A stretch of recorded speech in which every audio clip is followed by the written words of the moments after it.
Hello and welcome back to another episode of Mystery Red Reads. I am your host, Mystery Red, and this is my disclaimer. This beta read in concrete is at the author's request. This video is for learning purposes. Today we're looking at a piece of original fiction. We are looking at Chapter 4 of The Lake of Haunted Memories for Ladybug88. And I am out of breath because I just ran up the steps. Okay, let's see. I'm going to pause and get a breath, and then we're going to dive in here.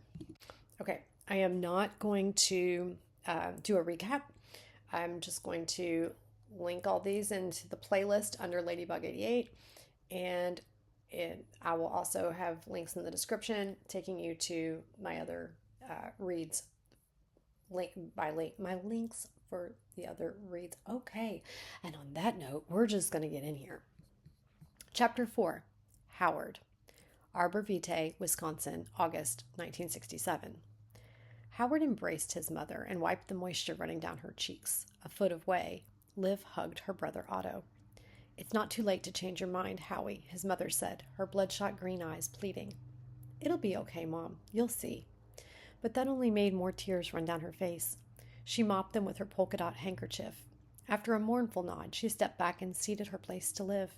She kissed him, and he kissed her back, tasting her cherry lip balm and trying to make it last. How would he survive a whole week away from her? It was a sacrifice, but for a good reason, since the money would give them a head start into married life. It would at least pay for the reception, and if all went well, he could get hired for similar gigs in the future. "Take care of yourself," Liv said, her voice nasal with emotion. You too. I skipped. So part of my mind, it's reading well, smoothly. I'm thinking that it's reading well as I'm reading it. And I'm kind of looking for any piece of advice that I might have. I was musing this. I think maybe... Okay, so I have editing on this one for the first time. And with my others, I just kind of like make my oh my goodness, make my suggestion. Oh my gosh. And it tracks my corrections.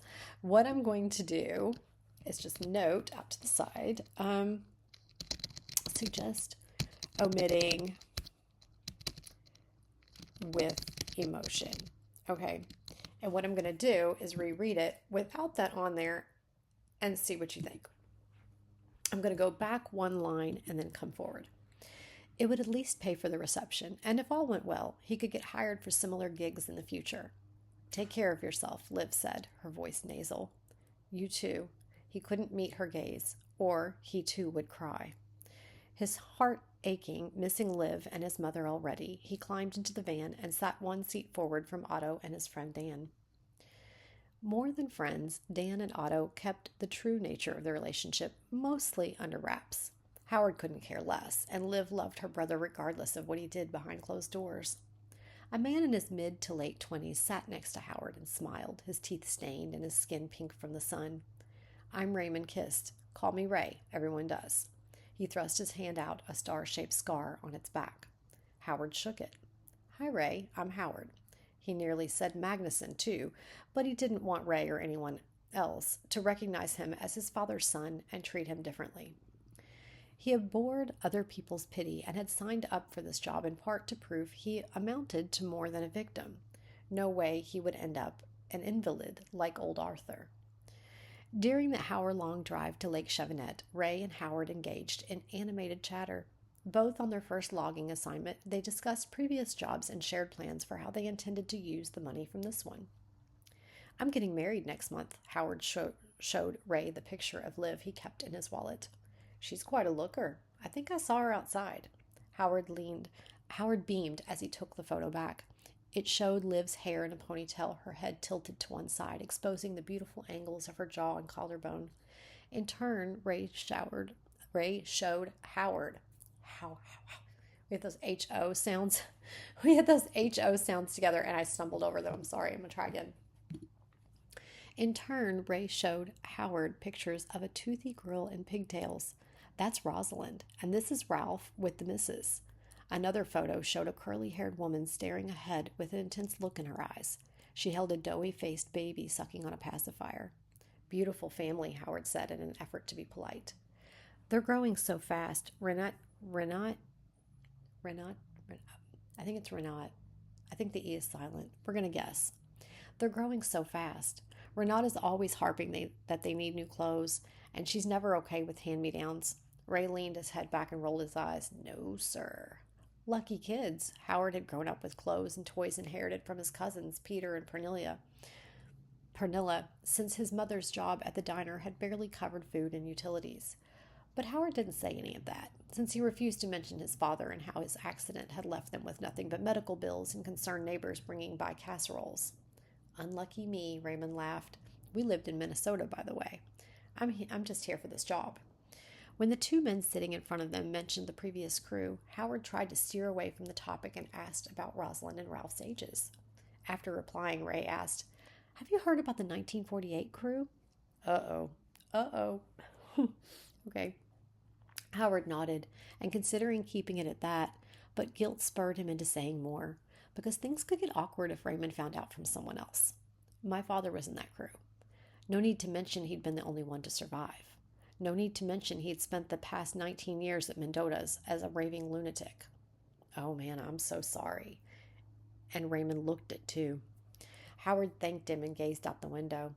Whatever had decimated the 1948 crew and ruined his father's life couldn't possibly happen again, because we have lighting. I think we want lightning. Oops. Well, I fixed it for you, but I think that's what you want. I'm not 100,000,000% sure, so we're just going to be lightning. Okay. Couldn't strike twice in the same place. No one could be that unfortunate. Your chapters are clean. They're so clean. Your writing is very, I want to say distinct. It's just very clean. It's direct. That is what it is. It is very direct. Your voice is very clear. You're concise. Okay. And it works for the tone of your story and for the theme that you've got. For the thrill. Okay. So, okay. I did not really have much to say about this, like as far as suggestion wise. It's not, okay. So my natural inclination is to recommend things that bring forth emotions. But your writing is super concise, and so I hesitate. And then I really didn't notice any. Like, I can go back and dig up an opportunity, but I feel like this chapter is like moving it forward. It's setting it up for us to hear the story, and so I'm looking for that. And it's not really a scene for feelings. Does that make sense? Like, yeah, okay, they're sad because he's leaving to go out on this job, which I'm cringing because we know what happened to his raving lunatic father, and that made me cringe. So, it's appropriate. They're appropriate tears for the scene, but it's not like a deeply emotional exchange. It's worry, it's fear. We could probably work on eliciting more of that, but I don't think it's really necessary. As we are kind of getting, like I said, we're getting prepared. Now, on that note, you could, your chapter's super short, and you could go on and, I mean, I don't know what's in the next chapter. We're going to do a separate video for it, but like you could go on. Like let's see, what are we on? Chapter 4, right? So we're on chapter 4, and I'm eager to get my teeth into the story. We've got Arthur's kind of what happened to him, and now we're with Howard, and he's getting ready to go. So I'm anxious to turn the page to find out what happens next. I'm waiting to find out what happened to Howard. But at the same time, we could end up going back to Ruth. And I think, did we get a point of view from Barb? Are we still staying with the point of view from Barb? I think it was Ruth, Barb, and Howard, right? And then we had Arthur's story with Howard. So I'm trying to not get confused because I did the read before the revision, and then we did the revised read, and we reordered some things, and so that I get worried that I'm going to mix up what it is now with what it was. Okay, so that's where I'm at with this one. I just had the two little things. I think it's good. It's clean. It's concise. I am thinking that it could go on. I think it could go on. But I don't know. I'm actually going to end this video and then go start the next chapter. So maybe it'll be still fresh with me, and maybe I will be able to say, hey, I think, yeah, you could put that up here into this and go on. Yeah, I'll keep an eye out for that. And let's see. And Raymond looked at too. Now I wondered here. All right. So this guy's getting ready to die. All these guys but Howard are getting ready to die. So like I could prompt you to give a visual of Raymond's facial expression. You could, but like literally we're setting up this scene for these guys to all go die. So I'm kind of like, how much do we spend, how much do we spend on the details of them is kind of what I'm contemplating. If I was to give a suggestion, that one spot right there could be an opportunity. When you say he looked it, you could, but I also kind of liked your voice there. So I kind of liked the way it came out, and Raymond looked it too. Like it read well. So I'm not inclined to change it, but if you wanted me to give you something, that was one sentence where I thought, oh, I want, you could give me a facial expression for Raymond if you wanted. I don't really think it's entirely necessary because we're setting up for a big fall kind of. And then I was keeping my eye out for ly words, but I like your use of them. So, or the way that you've used them. And I think it's pretty sparingly. You got barely. You've got possibly, barely. It's like, it's not, I don't think it's an issue. I could keep looking, but you can also do that yourself, nearly. But I like what's going on around the words, so it's still working. And I don't even know if he nearly said Magnuson too. I don't even know. Oh, there it is, differently. I was like, I don't think that's actually an adverb in this case, is it? I'll overthink it. I'm not going to overthink it. I just typically look for ly words, and when I see ly words, I look at them closer to see if something else, if the verb near it could be stronger or stand on its own. That is the basic rule of it.